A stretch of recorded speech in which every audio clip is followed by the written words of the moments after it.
Hello बच्चों, तो चलो आज मैं आपको फिर से आप सबके सामने नया चैप्टर ले आया हूं जेनेटिक्स का। अभी तक मैंने रिप्रोडक्टिव हेल्थ पे मैंने एक ही वीडियो बनाया था, उसी के माध्यम से मैंने उस क्वेश्चन के माध्यम से पूरा मैं रिप्रोडक्टिव हेल्थ के बारे में बात कर लिया। आज मैं बात करने वाला हूं जेनेटिक्स यानी कि अनुवंशिक। आप जानते ही हैं अनुवंशिक जो है ये खास तौर पे दो चीजों से मिलकर बना है, एक वेरिएशन और दूसरा इनहेरिटेंस। ये आखिर होता क्या है जेनेटिक्स? मैं आपको साधारण से शब्दों में समझाता हूं जेनेटिक्स होता क्या है। यानी कि ये वंशजों का गुण बच्चे में आना, उसी को हम लोग कहते हैं अनुवंशिक। समझ रहे बात हो ना? तो माध्यम क्या होता है जिसके कारण बच्चे में वो गुण आते हैं? कहा जाता है कि जनकों से संतानों में पीढ़ी दर पीढ़ी पैतृक गुण का आना, युग्मकों के माध्यम से पैतृक गुण का आना ही क्या कहलाता है? अनुवंशिक कहलाता है। फिर से सुनना एक बार, मैंने क्या कहा?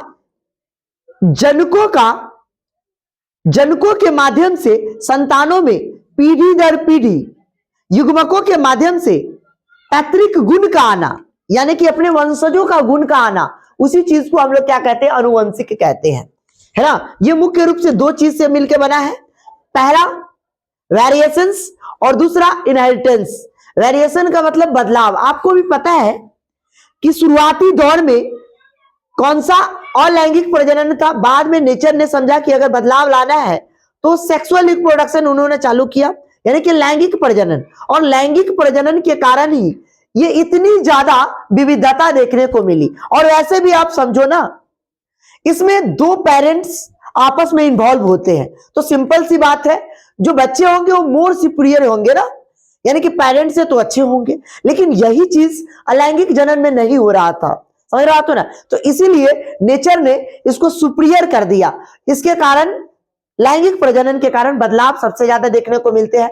चलिए तो हम कुछ क्वेश्चन के माध्यम से इस चीज को कवर अप करने वाले हैं। वैसे आपको पता है कि जो अनुवंशिक के पिता है किसको कहा जाता है? मेंडल साहब को कहा जाता है, जॉर्ज मेंडल, है ना। इन्होंने लगभग 18वीं शताब्दी से ही अपना सारा अध्ययन चालू कर दिया था। 19वीं शताब्दी 18वीं शताब्दी, समझ रहे बातों की नहीं। लेकिन जब तक ये जिंदा थे उस वक्त इनको इस चीजों का एडवांटेज नहीं मिला। कारण है क्योंकि इन्होंने जो अपना प्रयोग किया था उस समय लोगों को इनके विषय में कुछ समझ में ही नहीं आया, इनकी थ्योरी किसी को समझ में ही नहीं आया। कई के कारण था क्योंकि इन्होंने बायोलॉजी में मैथ का यूज कर दिया था, जिससे लोगों को ना पसंद आया, समझ में ही नहीं आया, जिसके कारण इसका थ्योरी ना रीएक्सेप्ट कर दिया गया, हटा दिया। कोई इसको एक्सेप्ट ही नहीं करने के लिए तैयार था। सब लोग बस यही सोच रहे थे कि यार बायोलॉजी में कौन मैथ यूज करता है ना। कई लोगों को समझ में भी नहीं आ रहा था। दूसरा नंबर पे कारण था कि उस समय संचार व्यवस्था थी ही नहीं, और संचार व्यवस्था ना होने के कारण और भी प्रॉब्लम सबसे ज्यादा बढ़ गई थी। पहला प्रॉब्लम यह था कि वहां जो सबसे अच्छे जो साइंटिस्ट सबसे दूसरे देशों में बैठे थे, भाई संचार व्यवस्था न होने के कारण वहां पे सारी कहानी नहीं पहुंच पाते थे उन लोगों के पास, इनकी बातें नहीं पहुंच पाते थे, जिनके कारण इनकी बातें छिपी की छिपी रह गई। आज के डेट में कोई भी बात होता है तो हम हर बात को क्या करते हैं? किसी ना किसी माध्यम से भेज देते हैं। कई माध्यम है, इंस्टाग्राम, ट्विटर, फेसबुक, टेलीग्राम और यूट्यूब तो है ही, है ना। इस सभी माध्यम से हम एक जगह से दूसरे जगह लोगों के पास भेज देते हैं, है ना। चलिए तो आज हम बात करने वाले हैं क्वेश्चन के माध्यम से। अच्छा चलिए मैं कुछ बात और करने वाला हूं। आपको जरा सा ये भी पता होना चाहिए कि जैसे में कुछ टर्मों का यूज किया है, जैसे में एलील हो गया, होमोजाइगस, हेट्रोजाइगस, हेमीजाइगस, इस शब्द का जो यूज किया है एग्रीड, जिसको मॉडर्न आधुनिक दुनिया का पिता कहा जाता है, अनुवंशिक का पिता कहा जाता है ना। दूसरा नंबर पे आप ये भी बात याद रख सकते हैं, इसमें लिंकेज, सेक्स लिंकेज, है ना, क्रिस क्रॉस रिकॉम्बिनेशन, है ना। ये जितने भी नाम आपको मैंने बताया ना, जेनेटिक्स मैप, ये जितने भी नाम बताया ना, ये टी.एच. मॉर्गन साहब है ना, जिसके प्रायोगिक के पिता कहा जाता है। प्रयोग यानी कि प्रायोगिक अनुवंशिक के पिता कहा जाता है किसको? मेंडल साहब को कहा जाता है। तो याद रख सकते हैं एक्सपेरिमेंटल जेनेटिक्स के पिता। आइए तो हम क्वेश्चन के माध्यम से देखते हैं यहाँ पे क्या क्या दे रखा है। देखिए यहाँ पे क्या दे रखा है? Dominance is not an autonomous, सही बात है, फीचर ऑफ जीन, है ना, सही बात है। यानी कि डोमिनेंस जो होता है नहीं, एक ऑटोनोमस फीचर नहीं है, किसके? जीन और फिनोटाइप का। फिर आपके दिमाग में आएगा सर फिनोटाइप क्या है? External appearance of organism, is called a phenotype. जैसे मान लीजिए एक्सटर्नल टॉलनेस, हाइट, ये सब टॉलनेस हो गया, या आप कलर की बात करो तो ये सब कैसे कैरेक्टर है, फिनोटाइपिक के कैरेक्टर है। Influence by the same gene, ये कैसा बात है, ये ट्रू बात है, सत्य बात है, यहाँ पे देखिए इसीलिए मैंने ट्रू लिखा, सही बात है। अब देखिए Mendelians recombinant are due to crossing overs, है ना, ये बात कैसा है, गलत बात है। यानी कि मेंडेलियन साहब ने रिकॉम्बिनेंट के बारे में नहीं बताया था, किसने बताया था, टीएच मॉर्गन साहब ने। मॉर्गन, इसको क्या कहा जाता था, एक्सपेरिमेंटल जेनेटिक्स के पिता कहा जाता था, है ना, एक्सपेरिमेंटल जेनेटिक्स के पिता थे ये, फादर ऑफ एक्सपेरिमेंटल जेनेटिक्स, याद रख सकते हैं आप। मेंडल्स कंडक्टेड, यहां देखिए कंडक्टेड सोमैटिक हाइब्रिडाइजेशन, है ना, एक्सपेरिमेंट ऑन गार्डन पी, है ना, ये बात फॉल्स बात है। कह रहा है क्या कि गार्डन पी, जब आपको पता है कि मेंडल साहब ने 7 साल तक एक्सपेरिमेंट किया था, किस पे, पिसियम सैटिवम पे, याद रख सकते हैं, पिसियम सैटिवम। अच्छा, पिसियम सैटिवम किसको कहते हैं, पी प्लांट को कहते हैं, ये तो आपको पता ही होगा, पी प्लांट को कहते हैं। मटर पे लगभग 7 साल किया था, लगभग 1856 से 1863 तक इन्होंने 7 साल एक्सपेरिमेंट किया था, है ना। उसमें मटर के उन्होंने 7 कैरेक्टर के बारे में बताए थे और 14 विशेषक के बारे, यानी कि ट्रेट्स के बारे में उन्होंने बात किया था। तो एक एक चीज आपको पता होना चाहिए। मैं आपको जरा सा जानकारी के लिए बता दूं, वैसे मैंने शॉर्ट वीडियो में भी डाल रखा है और क्रैश कोर्स वाले में भी मैंने आपको जब ये चैप्टर पढ़ाया था तो वहां पे मैंने बता रखा है। मैंने देखिए सबसे पहले 7 कैरेक्टर उन्होंने क्या क्या लिया था। सबसे पहले प्लांट का हाइट लिया था। प्लांट हाइट में 2 कैरेक्टर था, ट्रेट्स था, डोमिनेंट और रिसेसिव। डोमिनेंट प्रभावी गुण वह गुण होते हैं जो दिखता है, और अप्रभावी होता तो है पर दिखता नहीं, अप्रभावी गुण कह लेते हैं, रिसेसिव कह देते हैं हिंदी में, है ना। यहाँ पे देखिए टॉलनेस, पी प्लांट का टॉलनेस में प्लांट के बारे में उन्होंने हाइट के बारे में बात किया था, जिसमें से टॉलनेस था और ड्वार्फ था, 2 कैरेक्टर आ गया। उसके बाद दूसरा नंबर पे उन्होंने बात किया था पोड के कलर का, यानी कि फली का जो रंग है वो कैसा था। तो फली का डोमिनेंट कैरेक्टर कौन सा था, फली का रंग में ग्रीन था और येलो था। उसके बाद कलर की बात करें, उसके बाद शेप की बात किया, यानी कि कैसा, इनफ्लेक्टेड और कंस्ट्रिक्टेड की बात किया था, यानी फूला हुआ और सिकुड़ा हुआ। तीसरा नंबर वाला बात उन्होंने किया था सीड का शेप का। सीड का शेप कैसा था, राउंड कलर का था और रिंकलेड था। उसके बाद सीड कलर की बात की थी, तो डोमिनेंट कलर कैसा था, येलो था, और रिसेसिव जो था वो कैसा था, ग्रीन था। तो अभी तक मैंने 4 कैरेक्टर की बात कर ली, 5 कैरेक्टर की बात कर ली। उसके बाद प्लांट हाइट की बात उन्होंने किया था, प्लांट पोजीशन की बात उन्होंने किया था। प्लांट पोजीशन में कैसा था, प्लांट पोजीशन एक्सियल और इक्वेटोरियल था। उसके बाद उन्होंने बात किया था प्लांट पोजीशंस के बाद जो बात किया था उन्होंने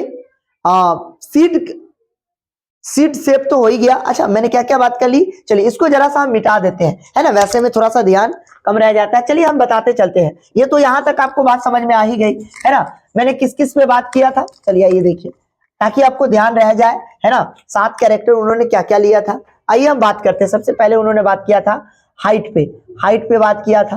दूसरा नंबर पे उन्होंने बात किया था फ्लावर कलर पे बात किया था, है ना। तीसरा नंबर पे उन्होंने बात किया था पोड कलर।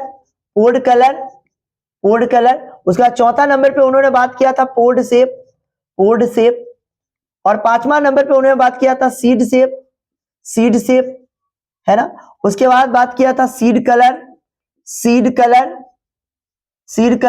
उसके बाद 7वां नंबर पे उन्होंने बात किया था, 7वां नंबर पे जो बात किया था उन्होंने सीड कलर के बाद पोजीशन पर, है ना, फ्लावर पोजीशन पे बात किया था उन्होंने। तो ये सारे के सारे कैरेक्टर थे, आप ध्यान रख सकते हैं। हाइट में क्या था, टॉल था, और ये ट्रेट थे, है ना, डोमिनेंट कैरेक्टर था, और एक रिसेसिव था, डोमिनेंट, और इधर क्या था, रिसेसिव था। तो आप ध्यान रख सकते हैं, ये टॉल था, ये ड्वार्फ था, है ना। उसके बाद फ्लावर कलर की अगर आप बात कीजिएगा तो फ्लावर कलर में कैसा था, येलो फ्लावर कलर, व्हाइट और कैसा था, वायलेट था, ध्यान रख सकते हैं। पोड का कलर कैसा था, ग्रीन और येलो था, है ना। उसके बाद पॉड का शेप कैसा था, इनफ्लेक्टेड और कॉन्स्ट्रिक्टेड था, है ना। सीड का शेप कैसा था, राउंड, राउंड और रिंकलेट, झुरीदार, रिंकलेट, है ना, याद रख सकते हैं आप। उसके बाद सीड का कलर कैसा था, तो येलो था, येलो, और कैसा था, ग्रीन था, ग्रीन था। फ्लावर का पोजीशन एक्सियल और कैसा था, इक्वाटोरियल, इक्वाटोरियल। तो देखिए ये पोजीशन सब था, तो ये आप ध्यान रख सकते हैं। लगभग 7 साल एक्सपेरिमेंट किए थे इन्होंने, एक एक बात को बताने की कोशिश की थी। चलिए आइए तो हम बात करते हैं। अब ये अगर आप जीन की भी बात करो तो मैं जीन का भी बात बता देता हूं आपको। उन्होंने फ्लावर कलर और जो सीड कलर है ना, फ्लावर कलर और सीड कलर किधर गया, सीड कलर, इस दोनों को ना, फ्लावर कलर और सीड कलर, मैं अगले दूसरे पेन से लिख देता हूं ताकि आपको ये बात का समझ रहे हैं। देखिए यहाँ पे flower colour gene chromosome number 1 पे रखा था, सीड का कलर भी क्रोमोसोम नंबर 1 पे रखा था। उसके बाद अगर आप सीड शेप की बात करते हो, sorry seed colour, colour colour colour colour, seed shape की बात करते हो तो ये क्रोमोसोम नंबर 7 पे डाला गया था, है ना, 7 पे ये डाला गया था, ये दोनों 1 पे डाला गया था। उसके बाद 5 नंबर वाले पे पोर्ट शेप को डाला गया था। पोर्ट शेप किस पे डाला गया था, 5 क्रोमोसोम पे डाला गया था।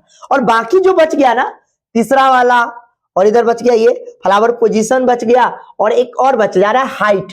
तो ये जिसपे मैंने टिक मारा है ना, उस सब को क्रोमोसोम नंबर 4 पे डाला गया, 4 पे, देख सकते हैं आप, है ना, क्रोमोसोम नंबर 4 पे डाला गया। तो इस तरह से उन्होंने अलग अलग क्रोमोसोम पे बताया था कि भाई इस पे इस कलर का जीन पाया जाएगा, इस क्रोमोसोम नंबर वाली संख्या पे इस तरह का जीन पाया जाएगा, वो सारी बातें की थी।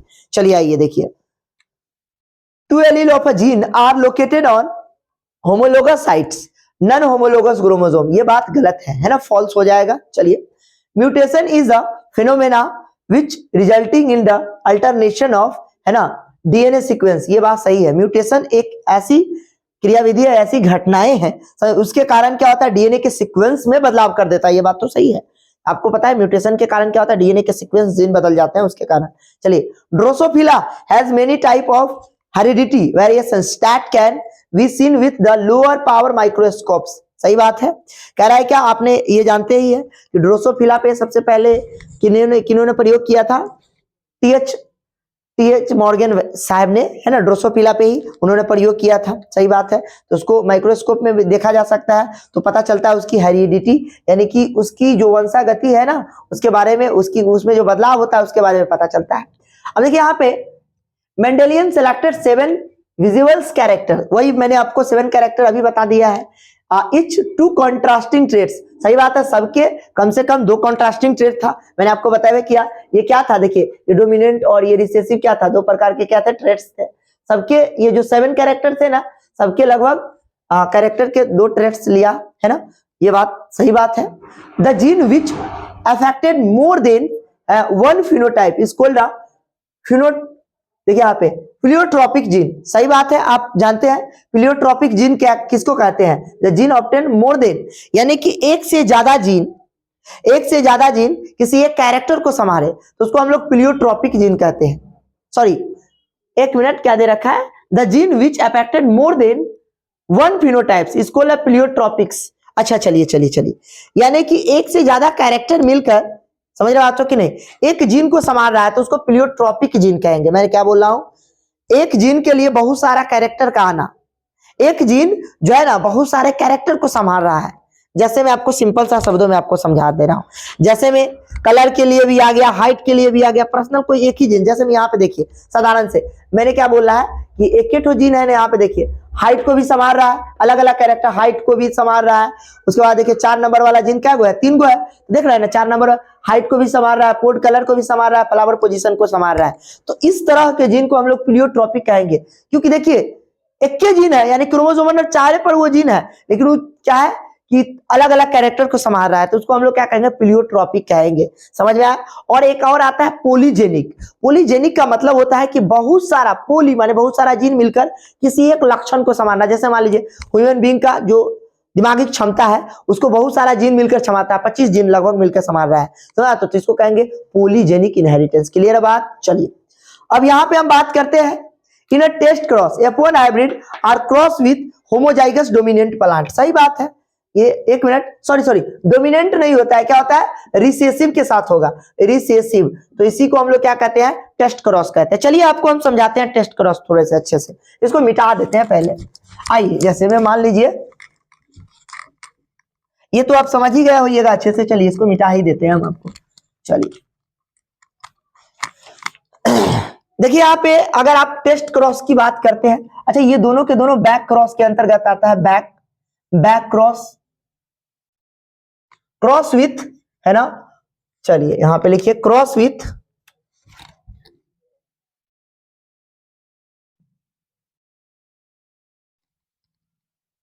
F1 progeny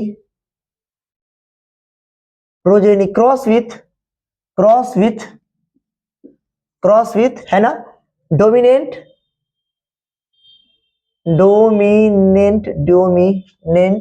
as well as है ना रिसेसिव पैरेंट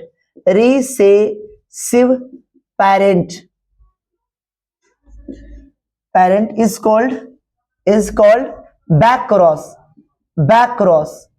क्रॉस। अच्छा बैक क्रॉस के अंतर्गत दो ठो क्रॉस आता है, एक आउट क्रॉस आता है। देखिए बैक क्रॉस के अंतर्गत ना, यहां पे आप ध्यान रख सकते हैं, बैक क्रॉस के अंतर्गत है ना, इसी को हम लोग रेसिप्रोकल क्रॉस कहते हैं,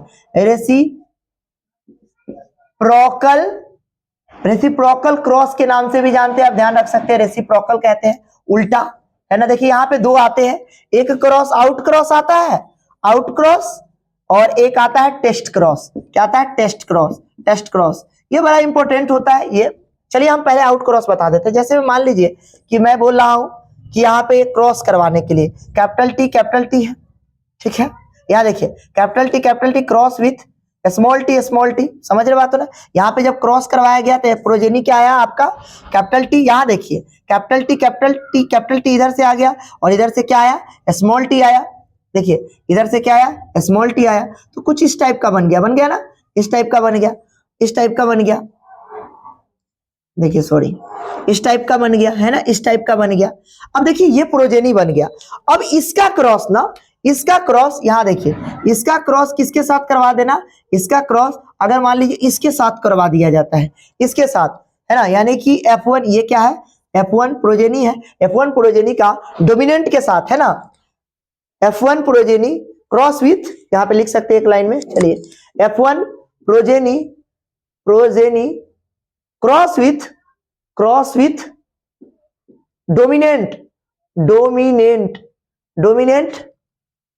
डोमिनेंट क्या है, parent is called out cross कहलाएगा। क्या कहलाएगा, आउट क्रॉस कहलाएगा। आप करवाओगे, करवा कर देखो क्या होगा। सिंपल सी बात आप समझो, कैपिटल टी है, सॉरी, इसका आप करवा के देखो, यानी यहां से आपने कैपिटल टी लेना है, और क्रॉस किसको करवाओगे, स्मॉल टी, इसको देखिए sorry, capital T small T को। वैसे भी आप करवाओगे तो कुछ इस टाइप का बॉक्स बना लोगे, है ना, इस टाइप का बॉक्स बना लेना आप, है ना। दो ठो कैपिटल टी है तो यहाँ पे एक कैपिटल टी ले लो, है ना। मान लीजिए एक मेल है और एक क्या है, फीमेल है, तो यहाँ पे देखो कैपिटल टी और इधर स्मॉल टी आ गया, तो रेशियो क्या आ जाएगा, कैपिटल टी और कैपिटल टी स्मॉल टी बन जाएगा। इसी तरह का बनेगा। तो कितना रेशियो आया, किस तरह का रेशियो है बताइए, 1:1 का रेशियो आ गया। फिनोटाइपिक रेशियो भी कोई आपसे पूछेगा तो क्या कहिएगा, 1:1, और जीनोटाइपिक रेशियो भी क्या आ गया भाई, 1:1 का आ गया। यानी कि हर तरह से ये रेशियो किस तरह का आ गया, 1:1 आ गया, ठीक है ना। इसी तरह से आप अगर टेस्ट क्रॉस की बात करेंगे तो इसका भी क्रॉस कैपिटल टू पेरेंट्स है ना, देख रहे हैं। इसका जो है क्या है, इस यहां से क्या आएगा, देखिए यहाँ पे कैपिटल टी स्मॉल टी तो आया है ना, कैपिटल टी स्मॉल टी, तो यहां से ये वाला आया, ये वाला है। अब इसका क्रॉस ना थोड़े अच्छे से बना लीजिए आप। देखिए यहाँ पे ये, यहां से ये आ गया, यहां से ये आ गया, है ना। अब इसका क्रॉस ना इसके साथ करवा देना, इसका क्रॉस किसके साथ, देखिए इसका जो क्रॉस है इसके साथ करवा देना। समझ रहे हो बात कि नहीं, सॉरी, अच्छे से बना लीजिए, इसका क्रॉस इसके साथ करवा देना, है ना। तो अब देखिए capital T small T cross with small T कुछ इसी टाइप का बन जाएगा। आप सोच के देखिए जरा सा, यहाँ पे स्मॉल टी बच जाएगा, कैपिटल टी स्मॉल टी है तो क्या आएगा, कुछ इसी तरह का आएगा, कैपिटल टी स्मॉल और स्मॉल टी आएगा। तो रेशियो क्या आ जाएगा, फिनोटाइपिक रेशियो वही आएगा 1:1, और यहाँ भी क्या आ जाएगा, जीनोटाइपिक रेशियो भी क्या आ जाएगा, 1:1। तो आप ध्यान रख सकते हैं, है ना। यानी कि टेस्ट क्रॉस रिसेसिव के साथ कराया जाता है और आउट क्रॉस डोमिनेंट के साथ करवाया जाता है, बस यही अंतर होता है, आप ध्यान रख सकते हैं। आइए अब हम बात करते हैं, वही बात लिखा है, in the test cross F1 hybrid cross with homozygous. Homozygous तो होता है बट डोमिनेंट नहीं होता, रिसेसिव होता है, ये बात ध्यान रखिएगा, ठीक है। चलिए, inheritance of one character is always independence to the inheritance of the other character. नहीं, ये एक से दूसरे कैरेक्टर पर होता है, रिसेसिव डोमिनेंट, जो डोमिनेंट कैरेक्टर वो रिसेसिव पर डिपेंडेंट नहीं होता है, समझ रहे बात तो कि नहीं। चलिए, inheritance one character always independent, independent नहीं होता, डिपेंडेंट होता है। इसने इंडिपेंडेंट शब्द लिखकर गलत कर दिया है ना, ये फॉल्स हो जाएगा। पिसियम सेटिवम्स रिप्रोड्यूस एसेक्सुअली। नहीं, सेक्सुअली भी करता था, तब तो उसका मेल और फीमेल अलग अलग था, है ना। तो सेक्सुअली भी करता था, ये बात ध्यान रखना है, सेक्सुअली, है ना। तो ये बात आप ध्यान रख सकते हैं, सेक्सुअली, है ना। तो आपको मैंने जितने भी हो सकते थे उतने सारे मैंने क्वेश्चन के माध्यम से आपको सीधा सा समझाने की कोशिश किया। चलिए, तो आप एकदम मेहनत वगैरह कीजिए, अभी एग्जाम का टाइम है, पूरे एकदम जोशो और जुनून के साथ पढ़िए, दिल लगा कर पढ़िए, और जितना हो सके उतना ज्यादा आप अपने रूम में बैठकर पढ़े, इधर उधर भटके नहीं, समझे। ये बड़ा जरूरी है, किस टाइम में अपने दिमाग को स्थिर रखकर काम करना बड़ा जरूरी है। अब क्या है कि अभी आपके दिमाग में बहुत सारी बातें आएंगी, लेकिन उस सभी बातों से आपको अपने आप को हटा कर रखना है, और अपने आप को कहीं जाना भी नहीं, अपने रूम में बंद करके रखिए, ताकि आप जितना इधर उधर भटकोगे ना, आपका दिमाग उतना ज्यादा भटकेगा, समझे। तो आप कोशिश करें कि अकेले रहे और कम से कम बोले, और ज्यादा से ज्यादा आप अपने पर मेहनत करें, और डरने की जरूरत नहीं है।